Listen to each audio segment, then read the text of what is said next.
I looked at it at one point and I was like, man, if I never sold a business, would I regret working here, right? With all the things that No. I've learned. And I was like, absolutely not. I've learned so much that you just can't learn anywhere else. Guys, hey, this is Give a Sip Podcast. We are season 4. That means that you have a chance to share your story, get connected with other like-minded business owners, share experiences, share failures, share things that have changed the way you think, your perspective, your business. Help grow your business, help grow other businesses. This is your chance. We are outside. It's spring in Utah. Yes, spring. That means it can be snowing, it can be raining, it can be sunshine, but we're going to be all outside. Stay tuned. Hey guys, this is Wes Israelson with Give a Sip Podcast. I'm here with a friend in a BNI group, but someone who I'm going to say relatively young, but has been through, gone on a mission, gotten married, moved multiple states from Utah to Dallas to Illinois, and knocked doors, sold solar, and now is in a business to get him better prepared to own your own business one day. Exactly. Right? Guys, I just want you to listen. So I want you to introduce yourself, just the quick name of the business that you work at, and then kind of a little bit about what you guys do. Yeah, so I'm Boston Englestead. So I work with the Sunbelt Business Brokers. Basically what that means is we help business owners sell their business. Really anywhere. We helped one owner sell a $125,000 e-commerce store last year.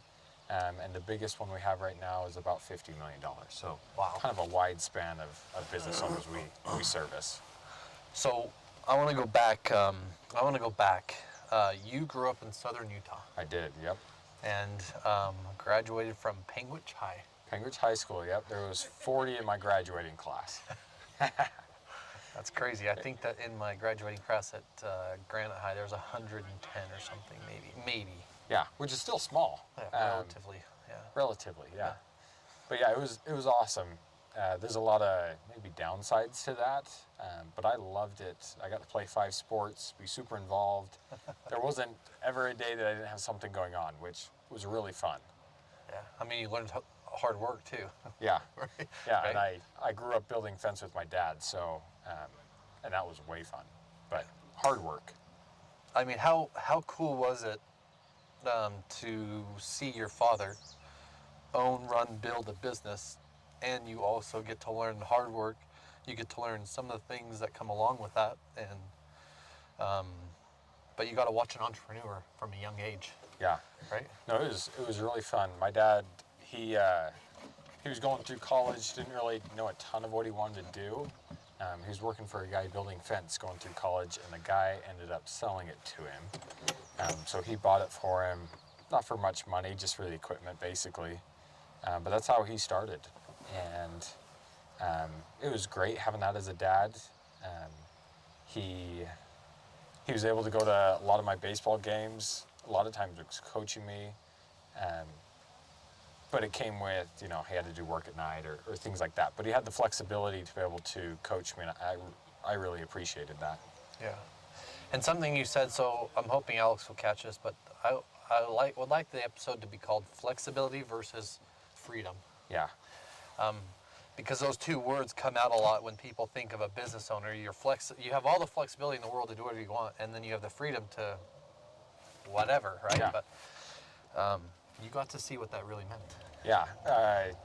I mean, if you're a business owner, you don't have to show up. Like, nobody's making you show up that day to work, which is great. It's a double-edged sword, right? You can either do nothing or you can be working 16 hours a day. So you got to find a balance, or at least work on that, right? When you're starting the business, it might be 16-hour days, but maybe later 20, on, you never know. It might be late. Yeah, it could be more. But like my dad, he was able to coach me, but I remember him showing up to a baseball game one time, bloodied, black and blue in the face. I was like, what the heck happened to you? He was building a fence there by Cove Fort, and he had to walk around a fence that he just built. It was like a mile and a half. So he could either walk around it or jump the fence, and then try to get to my baseball game on time. So he tried to jump the fence, his foot caught, and he ended up falling straight on his face. Oh, wow. And so he had the flexibility to show up to my baseball game on time, but ended up falling on his face in the process, which was fun. Yeah. So he showed up. We're like, what the heck happened to you? He's like, don't ask. So, growing up, southern Utah, I mean, from Cedar City and then to Panguitch. Panguitch is a small town, for all of you who don't know where Panguitch is. But it's a beautiful area. There's a lot of great hunting. There's a lot of great things around there. Yeah. There's a lot of great, I mean, how far are you from there to Zion's or Canyonland? I mean, all of the great areas that are national parks are, I mean, something that's amazing, right? Yeah. We're like 15 minutes from Bryce Canyon, which is awesome. That's the closest one. Lake Powell's about 2 hours, about an hour from Kanab. And the whole 89 stretch there is just pretty. So I love that. Zion's were hour and a half, depending on which route you go. Canyonlands and Moab are still ways out, but yeah. I mean, not like they are from Salt Lake, though. No, definitely closer than that. How was your mission? It was awesome. Yeah. I loved it. I went to Yakima, Washington, so central Washington, and I spoke Spanish, which is interesting because you're stateside.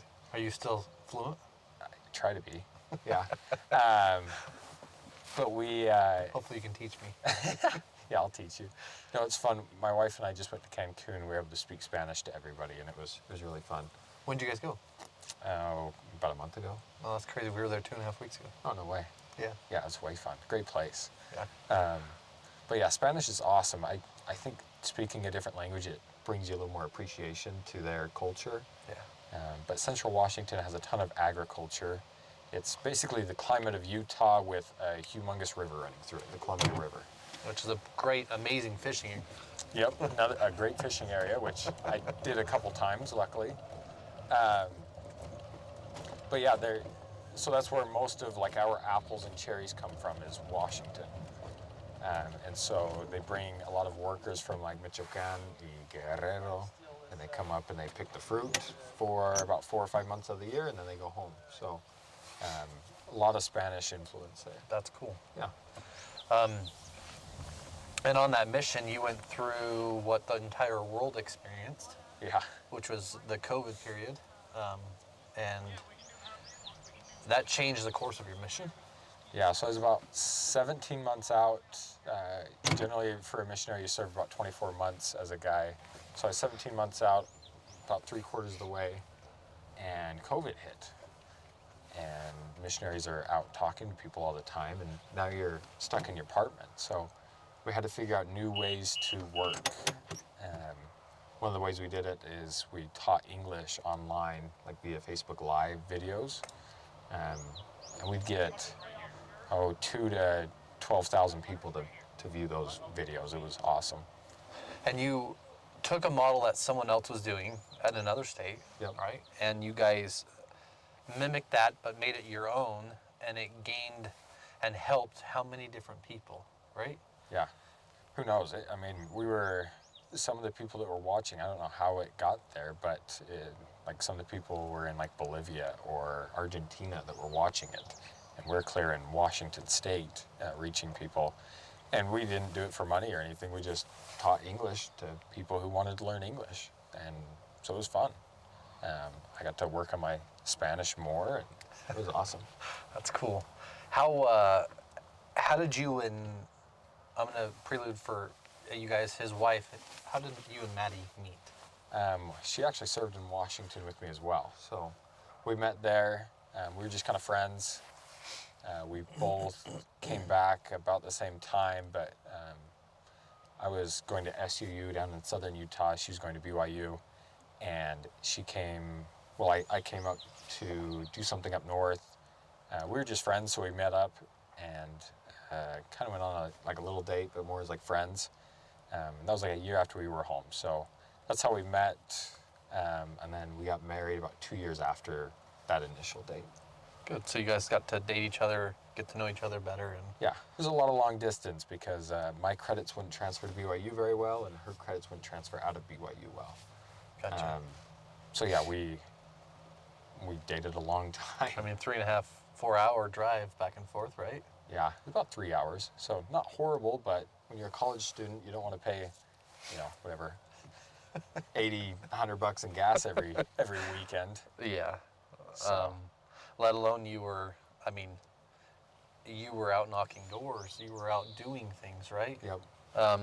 Why, how in the world did you get, I don't want to say how, because I understand a lot of missionaries and a lot of people going in college generally get into the solar pest side, right? To help do it during the summer, develop enough money to pay for college or to go to school.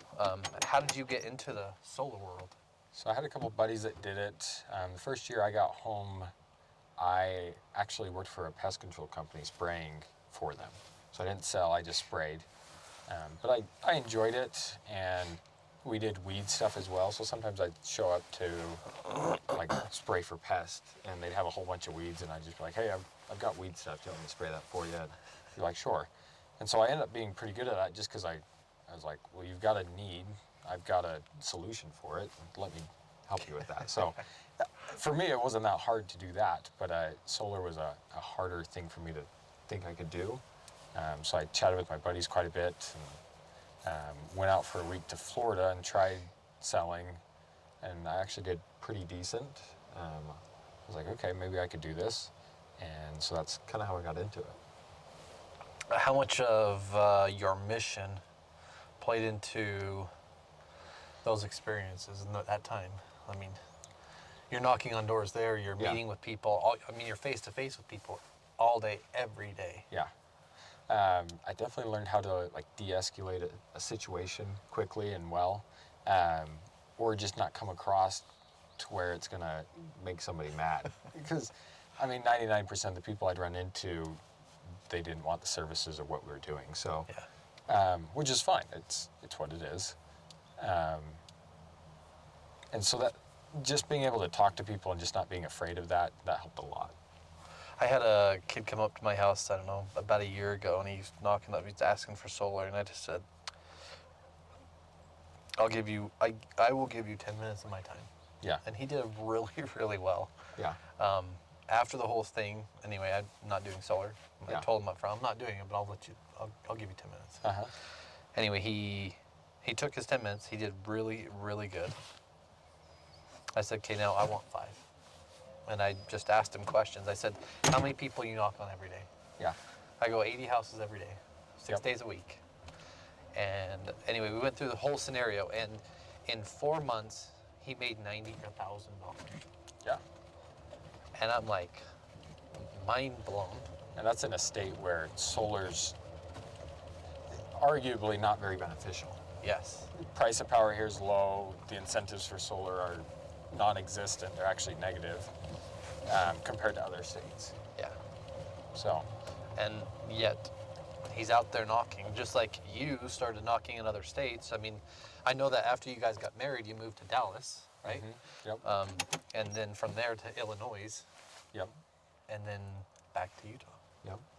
So. Yeah. So I think I was counting yesterday. A guy selling pest actually knocked on my door. So I chatted with him, and I was just curious what they call it account value, what they were going for. It's about $1,000, which is about what they try to sell them for. But yeah, it was fun. I counted when I was with him. I was in 6 different states selling. Wow. So I got to see a lot of different people. And now when I watch a movie, I'm like, oh yeah, that looks like a Colorado neighborhood. Oh yeah, that looks like a Midwest neighborhood, Yeah. So it's funny. And we kind of talked a little bit about it, but watching your dad grow, or growing up watching your dad run a business, and then going out, not being, a mission, I've talked to a lot of people about it. I'm not Mormon. I was baptized, but I'm not Mormon. I didn't go on a mission. But there's a lot of things. I've talked to a lot of people that learned so many different values just in there. And one guy even said, it's not sales. Like, a mission wasn't sales. And I said, well, it is. You're not selling something, but you're providing a solution for someone that's looking. And a lot of people aren't. Yeah.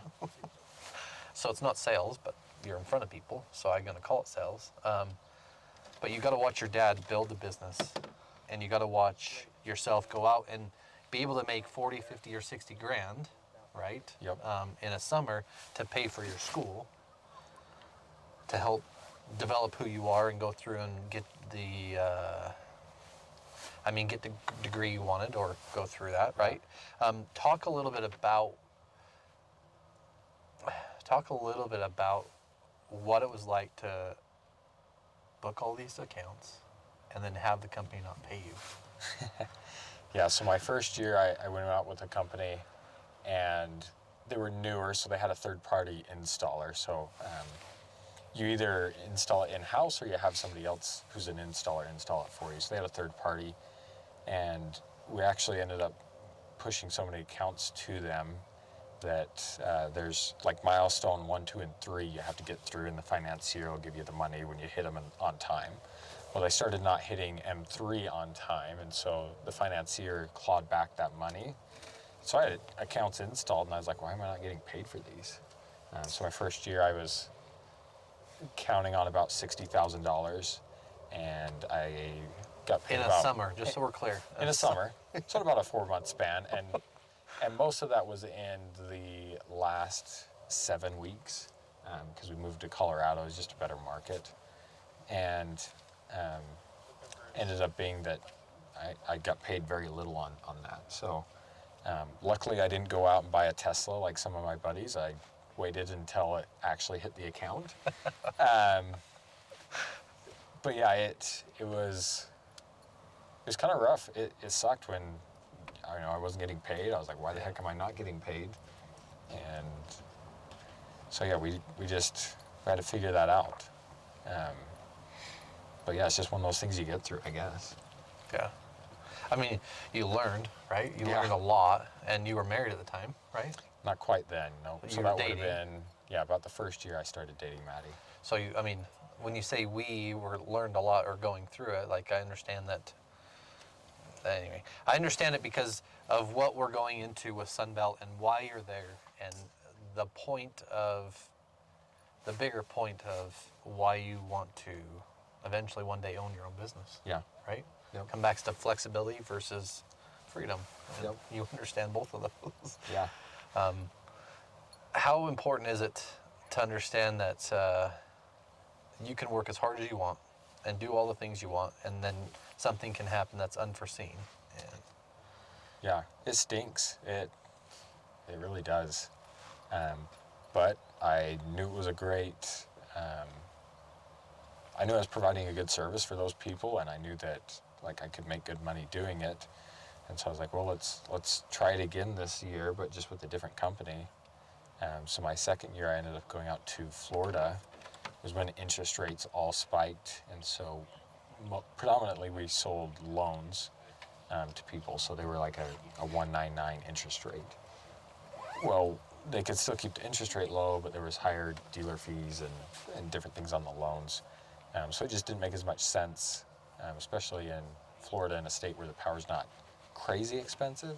It's more expensive, but not crazy. So we went there. The market ended up being pretty bad. So I came back. I worked for that company that I'd originally worked with. They said if I came back and worked for them, they'd pay me out. and they made right? Yeah, they said they'd pay me for the accounts that were installed, and they owed me, and they actually ended up, we had a contract. They paid me $15,000 after I closed 5 accounts that year, and then like another $1,000 per of the accounts that I'd lost for every account over that. But they ended up just paying out, it was about $40,000 to me, just because I worked hard for them. Which, man, it sucked, because I was like, man, $15,000 isn't going to be that much, especially if this is lost money that I'm trying to make up from last year. Yeah. I mean, that's a lot. That's a big deal. And what's cool about it is that you're now to a point where you're in a position now to where you get to see businesses, whether they have done great or not, and you get to see how to help better them to be able to sell. Right? Yep. Yeah. Because you've also been through some hard times. I mean, that's not. I mean, you're still young. Yeah. I'm still young, but It's nothing crazy, right? But it's not easy. But yeah, I love my job now because it's not a high pressure sell. If you want to sell your business, we're great at helping you do that. yeah. If you don't and you want to keep operating the business, keep doing it. Like, you worked hard for it, keep reaping those rewards. But I love it. Business owners are the coolest people ever. I love chatting with them and figuring out. Like, sometimes I look at businesses and I'm like, I really thought that business would make more money. You know, it really seems like it should. And other businesses, I'm like, you make how much money doing what? Yeah. That's crazy. Like, I think Craig, you had on your podcast before, he just installs playground equipment. And they do like, tons of money, you're saying. So Yeah. it's like a very, it's just interesting. You never know what business is making great money. I mean, if you think about relative money, when we talk about money, like to think about 4 or 5 months and you make 60 grand. How many people work 2,000 or 2,100 hours a year to make 60 grand? Yeah. Right? Let alone 4 months. Yeah. I mean, you worked a lot in 4 months. Don't get me wrong. I'm not saying downplaying the period because you work probably 6 days a week, right? Yeah. You're probably working 50, 60 hours a week, but I mean, it's for only 4 months. But you are taking a risk on yourself. Like, you're the only one that's going to make yourself money there. So you're just taking a big bet on yourself. And it was interesting to me because a lot of the solar companies I've talked to, and a couple of them are good friends that own a couple of the bigger ones here anyway, they go after return missionaries. Mm-hmm. They go after people who are going to college for the 2 reasons that A, they're not afraid to hear no, and B, generally if they're missionaries, they've heard a lot of no's. Yeah. And they're not making money to go do that. Yeah. You believe in God, you believe in like sharing the experience that you've been through, and you want to just help people. So anyway. Yeah, so it's a great segue. Kind of like you said, it's not sales, but it is kind of sales, right? You just get used to hearing no, which is, I mean, it's just going to roll off your back eventually, and then you just don't fear it anymore. It seems like the first one each day, first 1 or 2 doors you hit, you're like, oh man. But then you get into it, it's like, oh yeah, that wasn't that bad. Yeah. I think that kid told me, I want to hit 80 no's because I know that by the time I hit 80, I've gotten 5 yeses. Yep. And Spencer's number was 36. If I talk to 36 people every day, then I know that I know I've got 2 prospects. Yeah. Yeah, you got to know your numbers and what it'll be. Mine we looked at, I wanted 3 good conversations. So I can't control whether they say yes or no or whatever, but I wanted 3 good conversations, which took me about 60 to 80 doors. Yeah. Because, a lot of people aren't home or they just shut the door or whatever, right? So I just wanted 3 good conversations where I at least had a chance. And about 1 of those would turn into an appointment. Yeah. And then, I mean, it's great segue into Sunbelt and the business broker side because you're not afraid to get no's. Right? Yeah. I mean, you're still commissioned now. You were commissioned. I mean, you've been commissioned your whole life, it seems like, already. Yeah. I mean, I grew up working for my dad and saw him, and so it's like, it's nothing new, right? I've gotten paid a wage before working jobs. Working for him, I was W-2, but yeah, I'm 1099 now. Sorry. Yeah. You're 1099, you said? Yep, so I'm 1099 now, and it's good. You kill what you eat, which when you're young, I don't have a ton of skills other than my sales experience or talking to people. And so I leverage that part of it rather than if I had a ton of knowledge and 20 years of experience, I could leverage that for a higher salary. So while I'm young, it makes sense to do sales and be in that world. You get paid not disproportionately, but you get paid well for bringing in business to a business. Yeah. And why go from knocking on doors, selling solar to business broker? Yeah, so I was going through school. I was about a year from graduating. I was trying to figure out what I wanted to go into. And I learned that you could buy a business. I was like, well, that's makes way more sense than starting one. I think the stats we talked about, 90% of businesses fail within the first 5 years. But if you buy a business, generally about 90% of those succeed after 5 years. So it's just the exact opposite statistic. Yeah. So I was like, well, why don't I buy one that's already succeeding, has customers, has processes, I don't have to come up with it. And so kind of like that other mission, we copied their English classes online. It's like, well, I can do that well. I'm not creative enough to come up with something new, but maybe I can just do what somebody's already doing and do it better Your way. or do it well. Yeah. Do your way, but make it better. Yep. Yeah. Exactly. And the ultimate goal is to eventually, like you said, become your own business owner. Yep. Have employees and be able to, what's cool about it is that you get to see it from all aspects. You get to see what your dad did, right? You get to see what it takes to run your own company and show up every day, go knock on doors to make money. Yep. And now you get to see, well, if I've got all these processes and I've got all these employees and I've got all these things happening, Yep. and then, oh wait, I can build this business and then I can sell. Yeah. Yeah, it's really cool. Like I said, it's the coolest job ever because I get to talk to business owners every day. What do you love most about talking to business owners? They're just so, at some point in their life, they had to take a disproportionate risk where, and maybe it's, they're in an industry, they've been a plumber for, 10 years or whatever. Finally, they're like, you know what, I'm great at this, I'm gonna go do my own thing. So maybe it's not that much of a risk because it's something they know. But at some point, they took that leap and it's just so cool. Hats off to any business owner, and I especially like talking to the first-time business buyers that we work with. Those guys are really fun because they're sometimes mortgaging a house. They're putting everything they have into this business, and so they've got to make it work. And it takes a lot of guts to do that. I'm in it, so I understand. Yeah. I got a partner, which is really great, and but it's a lot.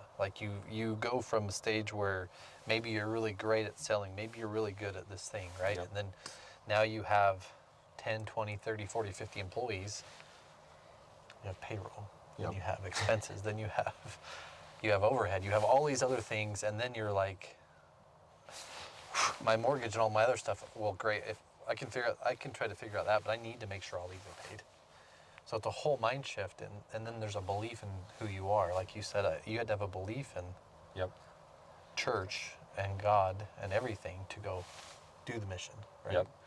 And to step out and go do solar in 5 different states, you said? 6. Yeah. 6. Man, that takes a lot, right? Yeah. It's fun. I'm not to the point where, you've got payroll or those things to do, so it's just me. That's still scary sometimes, right? But yeah, I think it comes down to what you know. You know furniture really well. I think you've mentioned you bought a business in that space, right? Mm-hmm. And so for you, there's a disproportionate return on that investment because you know it really well. It's what you know. Maybe you know real estate really well, or maybe not, right? But if you don't, it's like, well, I could go make great money for it, but maybe I don't know it super well. So your returns wouldn't be as well or as good as if you were working in furniture. So in doing what you've done with Sunbelt, and going through this process, what things do you see that businesses do well or don't do well in this process?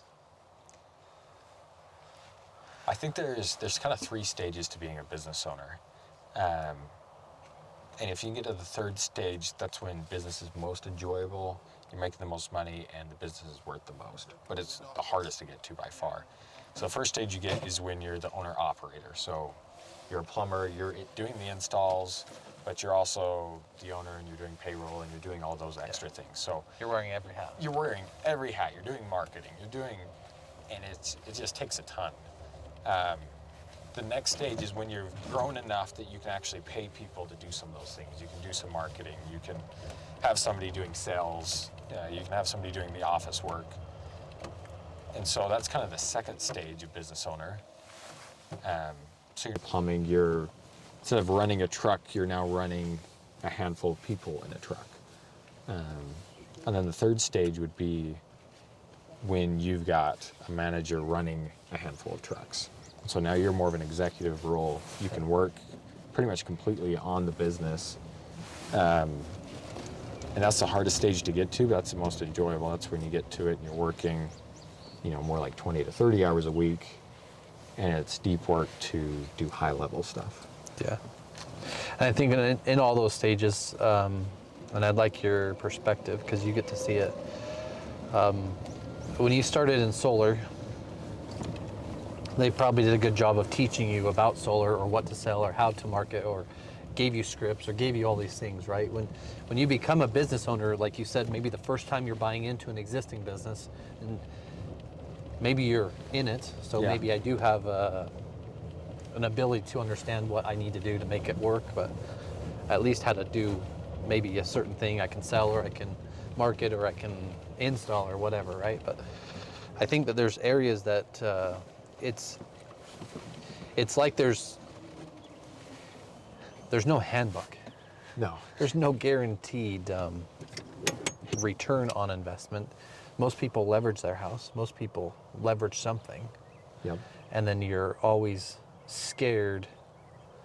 I don't want to use the word scared, but you're always nervous about what to do next. How important is it to have a mentor or a coach? Have you seen a lot of businesses have that come through getting ready to sell? I mean, I think you guys do a good job of consulting and helping them too, right? Yeah, we'll do a little bit of consulting, really, I guess I'd call it like light consulting, where we'll say, if they're looking to sell or they're looking at their value, we'll show them like, hey, these are the 2 or 3 things, the factors that are making your business more valuable. These are the 2 or 3 factors that are making it not quite as valuable that, you can put in place and change that. We don't do a ton of that consulting, but I'd say a lot of businesses, gosh, it's kind of hard sometimes. Some businesses come and they're like, yeah, I started with a partner and it didn't work out. So then I did it with a different partner and that didn't work out.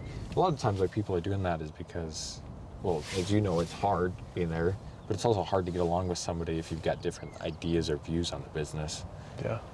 Or ideals or views on your personal life, or that too. Yeah. I mean, you're kind of married to each other at that point. It's not just a job where you can just go and change it. After a couple of weeks, like you said, you got people depending on you, so you can't just jump to something new. So it's hard. But yeah, some of these guys eventually end up just doing it on their own and do better because they're on their own. And then they just rely on themselves, which is so hard. But I mean, say you get cancer, say you get something devastating like a divorce or something splits what's normal now, and they're the operator. Yeah. Right? Yeah. Or maybe you're made it to the second stage where you're kind of an operator, but you really have a team that's kind of doing some of it. Yep. Too. Business is hard. It is. It's kind of like golf. Golf is hard. Sometimes it's just. He says that, and he's probably, I don't know, 2 or 5 handicap or something. Oh, I'm not that low. It's hard though. Some holes it's just like, man, just get me through this hole. Other holes it's like, dang, that was an amazing shot. I think every time I've watched you hit great. No, you haven't watched close enough then. Mm-hmm. Maybe not. But back to the business side, there's a lot of things in business that make it hard. So you guys will help both sides. Businesses find something or a person to buy a business, correct? We focus more on people selling their business. Okay. So we'll help get together the financials, make it look pretty, make it legible and understandable, because every business numbers are generally a mess, some worse than others. But we've got a doctor of accounting on our team, and so he'll go through it, he'll clean up the books, make it legible. We don't change anything, of course, but we just make it, just show what is happening with the business, paint a better picture for it. And then we'll go out and find great buyers, work with them to get the financing or things like that. But generally, we're working with the business owner to get them prepared to sell. And we talked to Sunbelt Business Brokers, that's what it's called, right? Yep. They're a global or a national company, right? A global organization of business brokers, yep. Yeah. So there's 250 offices worldwide. And you guys are the Utah office. Yep. But that means that someone in Utah trying to sell their business doesn't just have to sell it to someone in Utah. No. Right? Yeah. That's an advantage that you guys have. Yeah, because we have this big network, we can go out to our buyers and there's a lot of people wanting to move to Utah. It's a great state. Yeah. There's a lot to do here, and economically it's booming. So just the Mountain West, it's growing so rapidly. There's a lot coming here, so people are wanting to come here. And again, I'm going to go back to it. Relatively young in it, but you are learning from two really, really good people that have been in it for a long time. Yeah. Who are the people? So Remington Curtis is our doctor of accounting. He did audit for a number of years, went and got his PhD, taught in academia for about a decade. Wow. And all of his study while he was there was around valuation and how information affects a buyer's perception of the value. The other one is Dean Wiltsey. He was a for-hire CEO for private equity for about 2.5 decades. One of the companies he was a CEO of, they went public on the NASDAQ about 2005, I think. Wow. And it was later sold to Microsoft in 2008 for just under $500 million.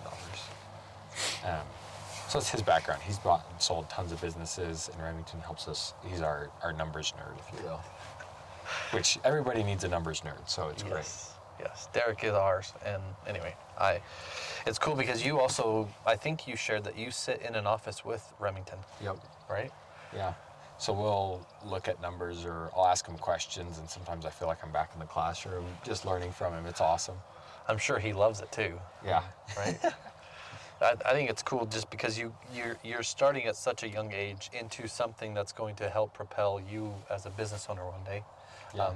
But you also get to learn from people who are well versed, and even on Spencer's episode, that are tuned into the thing that they know most. Yep. Right?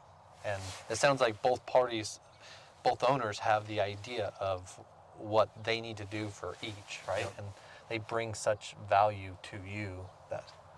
Yeah, they both have their strengths, and that's what great businesses play off of, right? Dean's he's awesome at selling businesses and helping drive those conversations. Remington's awesome at the numbers and explaining the background of the business. And I just get to be the Energizer Bunny and run around and talk to everybody, so it's awesome. Get to go golfing, be in a podcast, and all of that, right? Yeah, you never know what's going to happen, right? What are things about an evaluation that people don't understand? Like, what's something that you've learned being next to or close with Remington on valuations of businesses that can help change someone thinking about selling in the future today? Man, I hope Remington doesn't listen to this and go, man, he got it wrong. But it's all based off of cash flow of business. So some people come to us and they're like, oh, well, we're doing $1 million a year in revenue. It's like, well, yeah, but are you making $10,000 or are you making $500,000? Somebody's going to pay a different amount for that business. And so it's all based off of cash flow. I mean, would you rather make $1 million on $3 million of revenue or $1 million on $20 million of revenue? It's like one has much better margins. So yeah, I think understanding what your cash flow is the best, or like the thing that'll help most in evaluation. Is cash flow. Yeah. I was talking to a business owner yesterday that was saying that he started investing in dividends and stocks and everything, but his business is cash flowing enough to make it to where he can go buy commercial real estate and not get a loan. Yeah. Which is amazing. Yeah.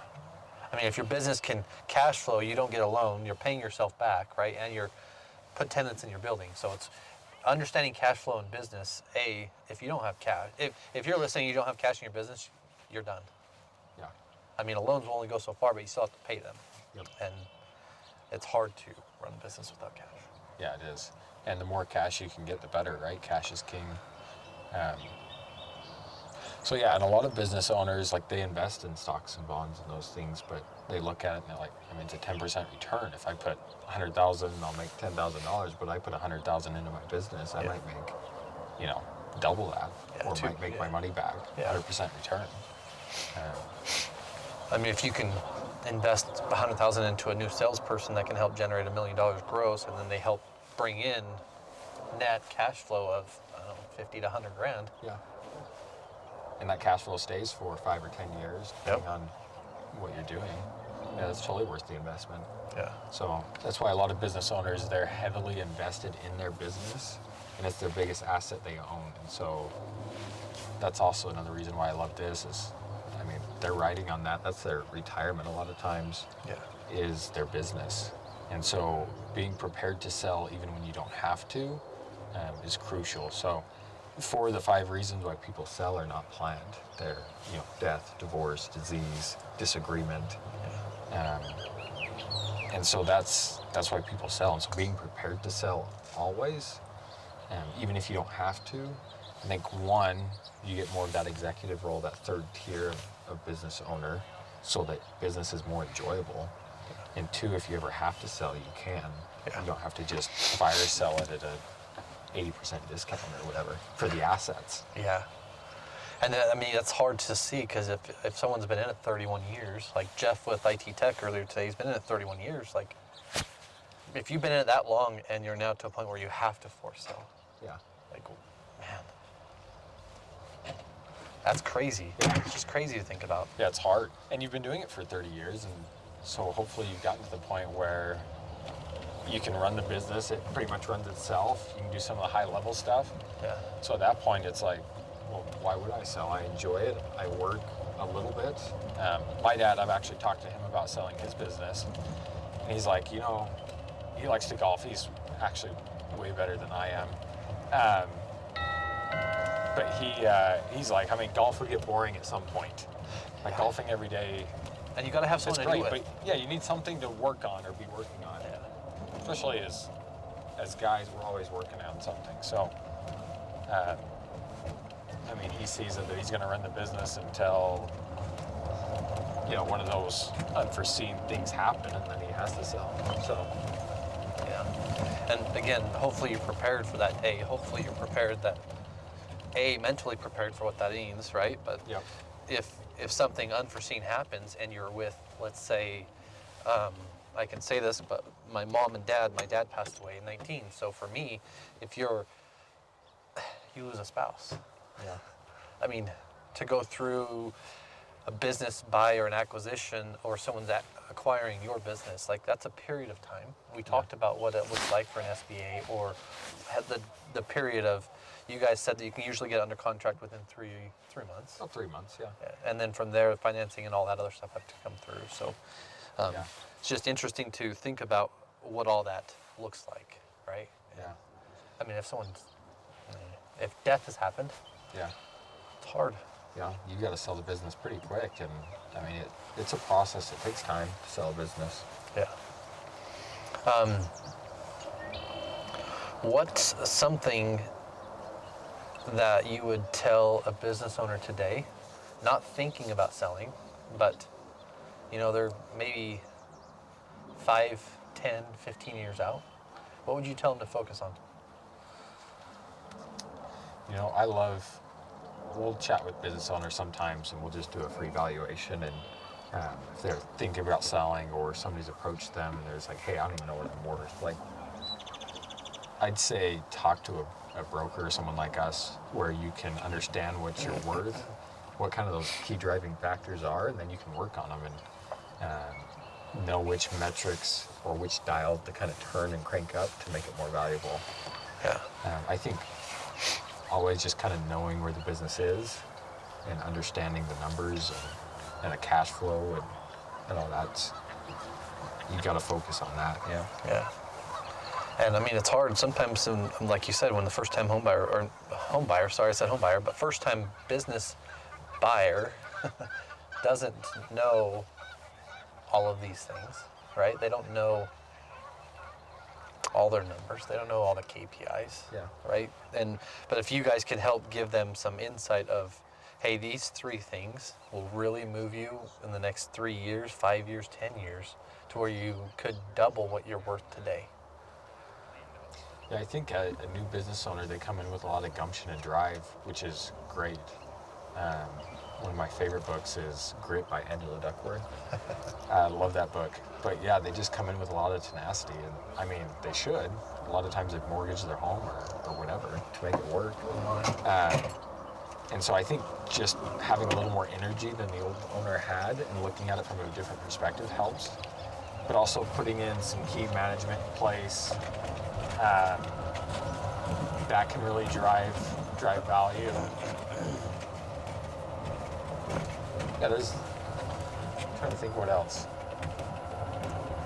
That's okay. I mean, it's just. I think just understanding the business, and I mean, each one's different, but understanding what does make the biggest difference in the business, which maybe product has the best margins and grow off of that. Sometimes you've got to cut a product line because it's only a 5% margin, well, and others a 20 plus. And it's like, well, let's sell more of that product. And I mean, whether you're service-based or, like you said, you're an e-commerce or you're a product-based business, and you either way, like if you can sell something and make a higher profit, well, work on increasing your profit, because then that just helps your profits cash flow. Yeah, exactly. But in general, why Sunbelt? Why did I choose to work for them? Yeah. So I was actually in Illinois selling solar at the time. I liked solar. I learned a lot from it, but I didn't want to be there much longer. I definitely didn't want to be, in my 40s knocking doors. I want to be in Utah for summers. They're awesome. Love to golf, and golf's great in Utah. And months out of the year, let's say. Months out of the year. November, I mean, sometimes there's a foot of snow. Sometimes it's 60 degrees. So, but yeah, I just really wanted to be in Utah. Wanted to be working with businesses and business owners. And so I was in Illinois knocking doors. I looked on Biz Buy Sell, which is kind of like a Zillow for businesses.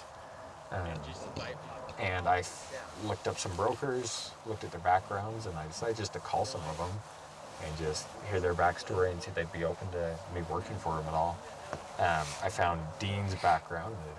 It said like he's taken the company public, he's worked in the industry for 20 plus years. I was like, oh, that's a pretty solid background.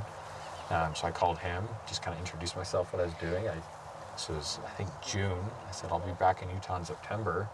I'd like to, if it works out, work for you guys full time, but until then I can call a couple hours a day.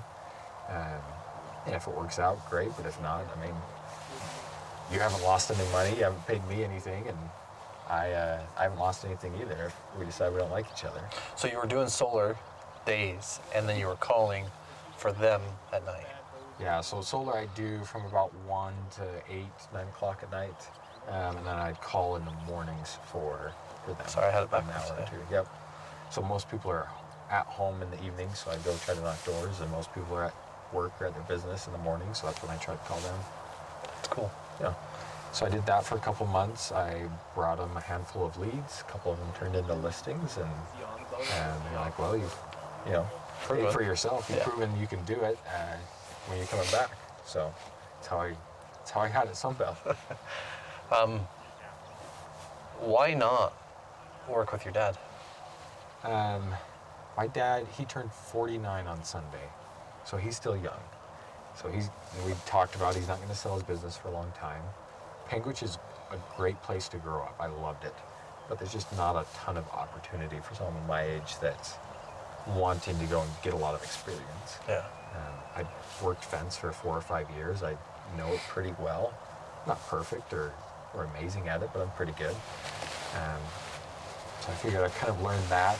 Same with solar. I was in it for 3 years. I kind of learned how to do that. It's like, let's transition and move to something else. Yeah. They say buying a business, building a business is one great way to build your net worth. Commercial real estate's also another. Right? Yeah. So it's cool that you're, I hope everyone listening is understanding that, buying a business, building a business is one thing, but understanding how with the transition period, let alone if someone's going to buy you out in general, I mean, you can't just, I mean, you can, but the period of time that it takes Yeah. to have it be Yeah, you want to be an equity owner or an owner of assets. Yeah. Because generally they appreciate in value. The easiest is the stock market. You'll get an 8 to 10% return, and there's not a ton of risk there. And that's why you'll get an 8 to 10% return. Owning a business, I mean, depending on the size and different things, you're generally wanting at least a 20 to 25% return. It's not as safe of an investment as stocks are. Stocks, you can just buy them and sit and forget. But a business it's active. You've got to be working on it most days. Yeah. And there's a lot of people that day trade or do all these trades in the morning and then go do their job of whatever, right? But like you said, in a business, it's almost like another baby. How important do you think it is that your spouse, specifically Maddie now, like is on board with you if you want to buy a business, you want to build a business? I think they've got to be all in and on board. You're married to the business just as much as you're married to them. I think Andrew Russo talked a little bit about this. He had to convince his wife for 1.5 years to let him open the business. And they've got to know that there's going to be long days where you don't see them until 8 or 9 o'clock at night. But they're going to have some flexibility that if you need to go to a doctor's appointment at 2 o'clock with them, or a baseball game at 4 or whatever, that maybe you can be there. So maybe you can have some flexibility, but if you get a call, you got to go fix the toilet because you're a plumber or whatever at 4 o'clock, it's like, well, I guess my flexibility's gone that day, you know? So. Yeah. I mean, it's hard. There's no doubt about it. Running a business, owning a business is hard. Yeah. But if you've gone through one and you're buying into one or buying one that has been vetted, like you guys have done, you've helped them grow, you've helped them get their numbers straight. They've been around for 5 years or longer, right? They've got some proven track record, they've got some proven systems. It's a little easier. I mean, you may pay more for it, and you might have debt for a little longer. Yeah. But if it's proven. Yeah, it's all off of risk, right? So the less risky a business is, the more somebody will pay for it. Yeah. And so that's why multiples on publicly traded companies are really high, but private ones, I mean, generally they're selling for a 2.5 to 3 multiple of cash flow. And some of these tech companies are at 50. So we talked about that a little bit, right? Yeah. I mean, there's the difference between a 2, 3, 4x multiple and then your 10, 20, 30, or 50x multiples, right? And you said the subscription-based model is what's different than just a service-based or a product, I mean, an e-commerce, let's say, right? Yep. Someone who's got a subscription. Can you talk a little bit about that? Yeah, so like Andrew Russo, for example, with alarms, they have MRR, monthly recurring revenue. And so they have a higher multiple off of that because, I mean, once somebody buys a security system, the chances of them switching just really aren't that high. Same with like IT services, they generally have contracts and those companies sell for higher multiples. So both of those are generally at a 5 to 10 multiple of cash flow. Whereas a plumbing company or an HVAC company is at a 4 or 5 for on the really high side. I mean, 4 is high. Yeah, 4 is high. So 5 especially if you're an operator. Yeah. I mean, Yeah. It may not be realistic, a 4, right? But if you're in construction and you have like big contracts then it's like, okay, well, cash flow is going to be predictable for the next 2+ years or whatever. Yeah. And so then it'll bring that multiple up. We worked with an HVAC company. They had $40 million of contracts for the next 2 years, and so they had a higher multiple because of that. Yeah. If you had to pick one thing since working with Sunbelt that you've learned that was the most interesting to you, what would that be? Man, I've learned so many things. I know, that's why I asked. I've learned a lot just on this conversation, but our one before. Different terminology of IDI versus I or LOI. Versus LOI. Yeah, sorry. Yeah. So an IOI is indication of interest. LOI is like a letter of intent. Yeah. So when a buyer is wanting to buy a business, they'll let us know they're interested with an IOI and then give us an offer with an LOI. The biggest thing I've learned, as far as for business valuation, how crucial middle management is. So those managers that are running, crews and things like that.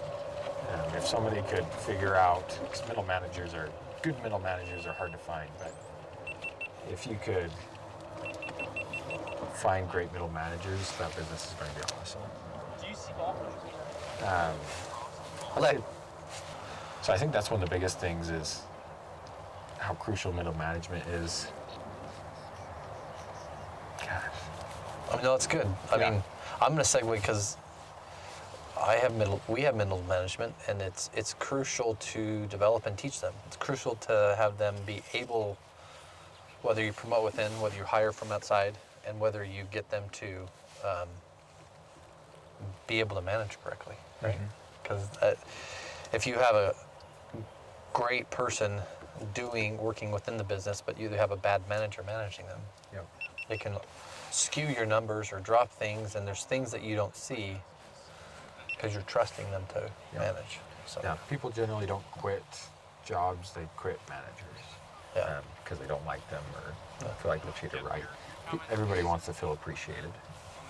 I think it's important to understand that as a leader or a business owner anyway, you're going to have people quit you. Yeah. You're going to have people that you fire. And you're going to have a period of time where you're like, what the hell am I doing? Yeah. I think it's cool because I've got a support system. I've got a business partner. I've got coaching groups. I've got mentors. And I've also got the podcast where I get to talk to people like you and other people. Thanks for this too, by the way. Yeah, thank you. I think it's cool that you're taking that initiative to get around people such as Dean or Remington to be able to hone in on the things that matter to a business, to be able to have an evaluation, to be able to put themselves in a position to sell, right? For you to, in the future, whether you own part of or the business broker side or whether you buy your own business down the road. So I think that's really cool to do. Thank you. Appreciate that. But business owners are just so much fun to be around and learn from. So hard to think of just one thing that you learned. Right? Because it's like, you probably learn a new thing about your business every day, and it's like, I knew that, but I forgot about it maybe. You learn a new thing about your spouse, you learn a new thing about your kids, you learn a new thing about maybe even your vehicle. Yeah. But that's one of the funnest parts about being a business owner is you're just learning something new every single day. There's never a dull moment or a time when you're not learning. Yeah. I think it's cool just to go through and see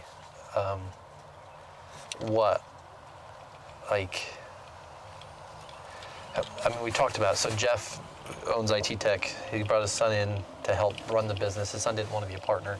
And then now he's become a partner. But what that means is really his son is going to have to go through some of these struggles. Yep. Because you can't be taught all of these things.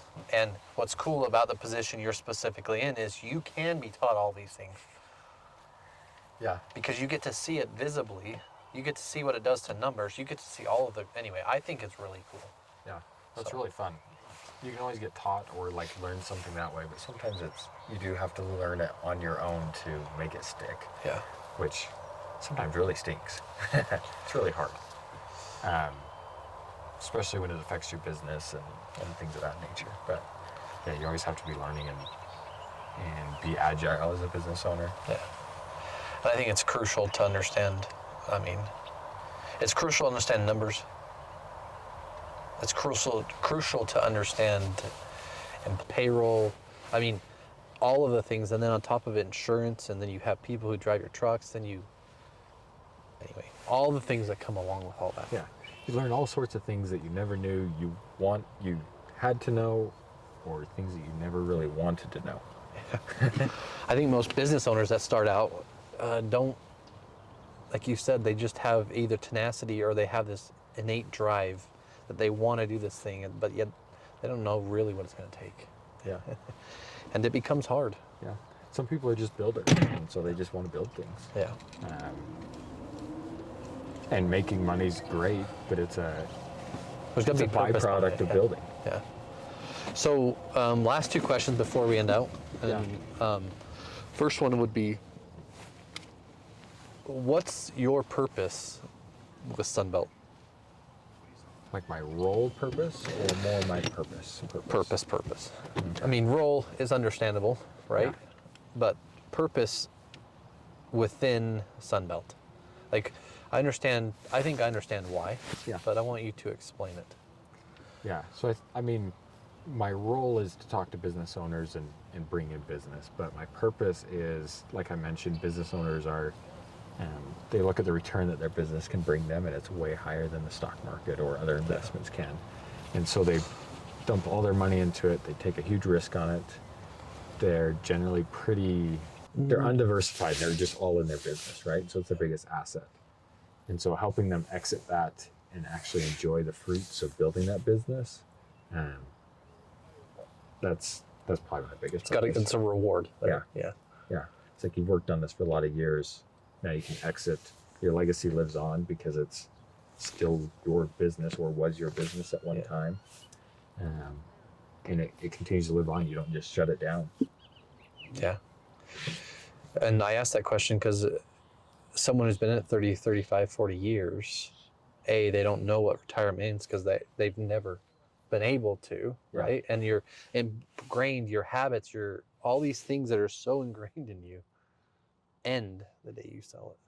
Maybe you go start another business, maybe you go do something, but hopefully they're able to come out on a golf course and do whatever. Yeah, go fishing or go archery hunting like we love to do.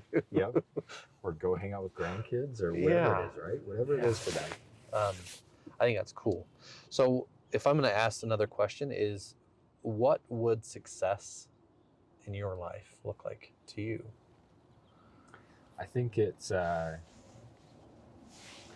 where you're looking at, right? Success in my personal life is being a great person that people enjoy to be around. When we're at family events or outings or whatever, like they enjoy being around me and being an enjoyable person, being interesting as well, right? Having deep conversations about things. Business-wise, I want to be able to help business owners on both sides, right? The ones buying and the ones selling, be happy with the process. Selling a business takes a lot of time and it's hard. Sometimes things don't go according to plan, but we want to set up the business owners we work with understanding, hey, this is what it looks like. This is kind of the roadmap to get it sold. These are some deal structures that we're seeing now. Some we're seeing is the business owner might stay on as like a consultant for them with a $50,000 a year consulting job.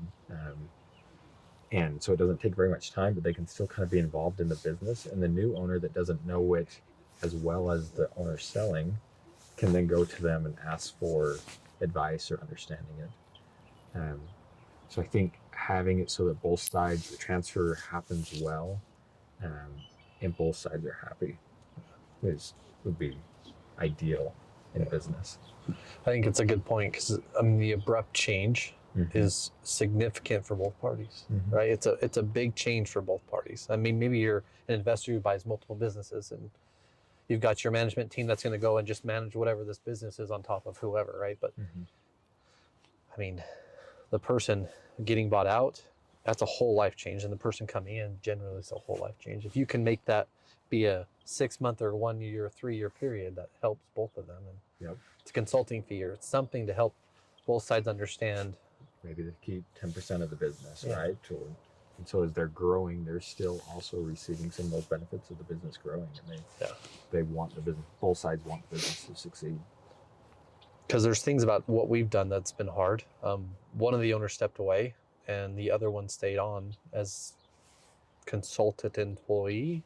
Yeah, and that's family to me. And it's not been easy. There's conversations I've had that are not easy. And there's conversations that he had that are not easy. Yeah. So I see it from both sides. So that's what's really cool about this whole thing for me is I see it from both sides. Yeah, business is hard, and I think kind of as you mentioned, communication has to be really crucial in all of it. And so I think that's why I've enjoyed this so much, is because we get to communicate, what are the expectations? How does this look like? We like working with business owners 1 to 5 years before they do sell, so we can communicate what that looks like and then kind of prep. Because if you just cold turkey or out of the business in 30 days, like you've been doing it for 30 years, your habits, just everything is ingrained in that. It's a crazy change. Yeah, I mean, there's an experience in my life that I'm not going to dive really deep into, but it took my daughter 3 years to get over something that, from age 5 to age 8, it took her 3 years to get over something, let alone 30. Yeah. Like, I mean, that's a massive change. It's not something small, but no. I really think it's so cool that you've taken the time to invest and will to invest, because you get to see the benefits. And like I said, I'm going to say it again, but I think it's freaking amazing. I think what you're doing is A, smart, B, it's going to help you more than I think you believe. Yeah. And you're going to be an amazing business owner one day. Yeah. I looked at it at one point and I was like, man, if I never sold a business, would I regret working here, right? With all the things that I've learned. And I was like, absolutely not. I've learned so much that you just can't learn anywhere else. Yeah, I think it's cool. Anyway, I'm looking at the value of it. I had the tenacity to jump in and just do it, but the drive to do it and leverage things to do it. Yeah. And anyway. Yeah, it's fun. Is there anything else we can say for you guys, or anything we can touch on that you want to? No, I think, if you're listening to this and you want to know where you sit with your business, we'd love to just help you understand where you're at currently and how you can grow and expand the business. We've got a lot of great connections from BNI or wherever else, right? That if you need a marketing person or whatever, we can help you find those people that maybe we don't do that well. And then how do they reach out to you? How do they get a hold of you or Sunbelt? Yeah, they can find us on our website, sunbeltnetworkutah.com. So that's where they can find us there, or I'm sure we can put something in the description of the podcast or wherever, some contact. Yeah. And if not, and you want to go golfing with a really good golfer, have him on your scrambles when you're playing when you're playing a tournament. Love to golf anytime we can. So take me golfing. We'll do a lot of talking. I'm gonna do one more question and then we're done. Last question is what do you and Maddie do for fun? So I actually got her into golf about 1.5 years ago. Her dad tried to. She comes from a family of all girls, and she got a brother that's 16 years younger. So her dad got him clubs, tried to get him into golf. They weren't about it. I take her golfing. She's like, how do I swing? I kind of taught her a couple techniques, whatever. And she does really, really well. My uncles were all impressed because we were golfing with the family that day. And so we golf. We do a lot of fishing and hunting. I do more hunting than she does. She likes the deer hunting because we just ride around the side by side. The elk hunting is a little more extreme. But I love it. Yeah, that's why I love it, right? And love just hanging out with our family. Going to southern Utah. My parents have horses. So we'll go ride horses and just be outside, really. That's cool. That's awesome. Yep. I just want to say thanks from Give Us It Podcast, and thanks from me too. Yeah. Guys, if you are looking for something for your business to understand what it looks like to sell or to exit, Boston's a great reference, a great contact, a great person just to, let alone person just to meet. So I just want to say thanks again. Yeah. And guys, this is Wes with Give Us It Podcast. We are on the golf course. Please listen to this episode and share it with someone that's thinking about getting out of their business or eventually selling their business, because it's someone that I think they should talk to. Thanks.